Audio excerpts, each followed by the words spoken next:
কালকে হামটি কোথায় থাকবে এই সময়? কালকে অন্য জায়গায় থাকবে। তখন কি তুমি পিহুকে ভুলে যাবে? যাবে না তো? আচ্ছা, তুমি পিহুকে কতটা ভালোবাসো? কতটা ভালোবাসো বাবা। পিহু কই মা? পিহু পিহু কই? এটা মিটি গুড। কি কি কি? হ্যাঁ, ওটা ক্লিপ তো। হামটি হামটি হামটি, পিহুর বোতল কোনটা দেখিয়ে দাও তো। পিহুর বোতল কোথায়? নিয়ে এসো তো। এটা পিহুর বোতল? এটা কি পিহুর বোতল? ওলে বাবালে, ওলে বাবালে। ঘুমিয়ে পড়েছে হামটি, ঘুমিয়ে পড়েছে হামটি, ঘুমিয়ে পড়েছে। হামটি পিহুর বেডে ঘুমিয়ে পড়েছে। তারপর কিছু মাস পরে আবার হামটি এই বেডে শোবে, তাই তো মা?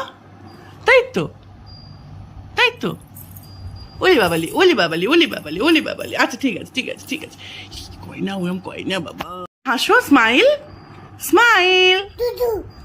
আ আ হ্যাঁ, দুষ্টুমি হচ্ছে, দুষ্টুমি।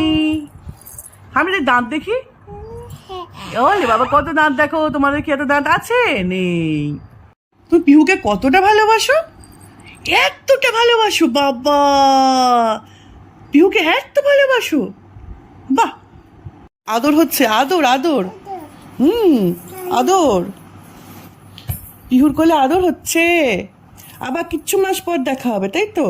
তখন আরো বড় হয়ে যাবে হামটি। হামটি আরো কথা শিখে যাবে, তাই তো? তার মাঝে পিহু পিহু সময় পেলে যাবে। যাবো না? এই যাবো না। হামটি, একটা গান শুনিয়ে দেবে না? গান শুনিয়ে দাও, করো। Look at me. ও সোনা ব্যাং, ও কুলা ব্যাং, ও সোনা ব্যাং, ও কুলা ব্যাং, সারা রাত হেরে গলায় ডাকিস গ্যাঙর গ্যাং। তোরা কি গলা সাধিসনি, তোরা কি নাড়া বাঁধিসনি? আয় চলে আয় আমার কাছে, শিখিয়ে দেব গান। বলো তো, বলো না। পাপা পাপা মা পাধা পা রে গা মা মা মা গা। পাপা পাপা মা পাধা পা রে গা মা মা মা গা। Very good. কোলা ব্যাং, তুমিও বলো। গা গা রে সা রে সানি ধানি সানি পা। বা বা বা পা রে বা।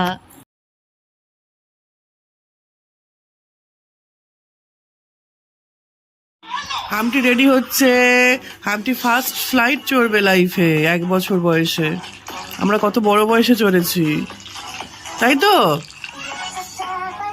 ও হামটু, হামটু পিহুকে রেখে দিয়ে চলে যাচ্ছে। একবারও বলছে না পিহু চল, এ পিহু চল, পিহু একটু চল আমার সাথে। ও হামটি, তোমার কি ঘুম ছাড়ছে না? ঘুম ছাড়ছে না, একটু ঘুম ছাড়ছে না। উপর থেকে নিচে এসে এখনো ঘুমাচ্ছে। তুমি তো ঘুরতে যাবে তো, ফ্লাইট চড়বে তো। তুমি ফ্লাইট চড়বে, উ করে ফ্লাইট চড়বে আজকে উপর দিয়ে। উ, আমরা নিচ থেকে বলবো হামটি যাচ্ছে, হামটি যাচ্ছে। আবার একখানা না, দুখানা চড়বে একদিনে। পিহুকে ভুলে যাবে না তো? হুম, হামটি রেডি হয়ে গেছে। এটা জ্যাকেট পরে যাবে। পিহুকে ভুলে যাবে না? হুম, ও তো বুঝতে পারছে না এখন কোথায় যাচ্ছে। রাজু ভেজে ঘুরতে যাচ্ছে।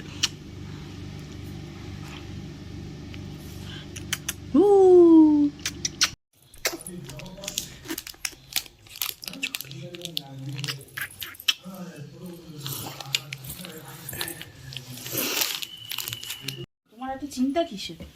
শুধু বাবাকে খুঁজ।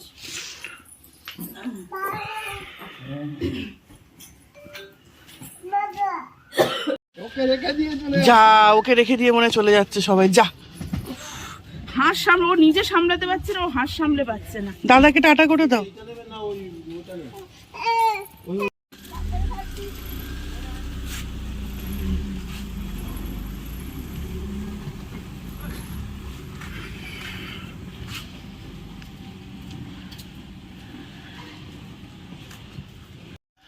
তো মা বাপি দাদাভাই দিয়া আর মিশুক তো এখন চলে গেল। ওদের ফ্লাইট আছে সকাল 11:05। এখন বাজে 7:45। তো এখন বেরিয়ে যেতে হলো, একটু আগে থেকেই বেরিয়েছে। আমার প্রচণ্ড কষ্ট হচ্ছে মিশুকের জন্য স্পেশালি। আমার মানে বড়দের থেকে তো বাচ্চাদের প্রতি মায়াটা বেশি থাকে। তো সারাক্ষণ ওর ঘুরে বেড়ানো, তারপরে আমার রুমে আসা, লুকোচুরি খেলা, মানে সবে কথা শিখেছে তো এখন পিহু বলতে পারে না, পুহু পুহু ডাকা, এগুলো প্রচণ্ড বেশি মিস করব। আবার দেখা হবে কিছু মাস পরে অবশ্যই।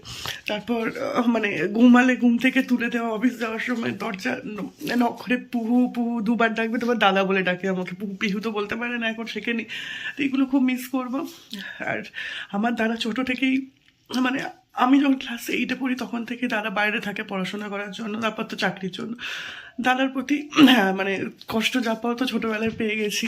হ্যাঁ, তো বৌদি যাচ্ছে অবশ্যই খারাপ লাগছে, ওর সাথেও খুব ভালো বন্ডিং আছে, তবে বাচ্চাটার জন্য তো বেশি খারাপ লাগছে। মানে একদম ওর জন্মানো থেকে সব কিছু যেন চোখের সামনে আছে আমার। মানে ওটির সামনে দাঁড়িয়েছিলাম যখন ওই নার্সরা বের করে দেখিয়ে বললো যে এই আর কি, দেখুন কি হয়েছে বলুন। তো আমি ছুটে ছুটে গেছি ছেলে হয়েছে না মেয়ে হয়েছে বলে। তো মানে মিশুকের কথা বলতে গেলে আমার ওই মোমেন্টটা থেকে আমার মনে হয় যে ওই যে ছেলে হয়েছে না মেয়ে হয়েছে, ওই যে দেখা, ওই দৃশ্যটা সবসময় মনে পড়ে আর ইন ফিউচার সারা জীবনই পড়বে। মানে she is my first child and she will be. তো মানে আমার এত কষ্ট জেনারেলি মানে কম হয়। আর আমি এমনিতেই ইমোশনাল মানুষ, আর মিশুকের জন্য তো আলাদা একটা জায়গা আছে আমার কাছে। তো একটু ঠিক হয়ে যাবে, টাইম লাগবে, যেহেতু একা থাকছি আরও বেশি মাথার মধ্যে ব্যাপারগুলো চলবে। ওর খেলনা, ওর জামা প্যান্ট, ওর বইপত্র যার দিকে যা ছড়ানো ছিটিয়ে রয়েছে ওগুলো দেখলে বারবার বেশি মনে পড়বে। আর এই ব্লগটা হয়তো আজকে এডিট করব না, কারণ হচ্ছে যতবার ওর মুখ দেখবো এবং তত কষ্ট হবে। তো যাই হোক, ওরা সাবধানে যাক। এখন মুম্বাইতে যাবে, মুম্বাই থেকে আবার হচ্ছে কানেক্টিং ফ্লাইট থাকবে, ওখান থেকে আবারও যাবে। তো এখন পরে কথা বলছি।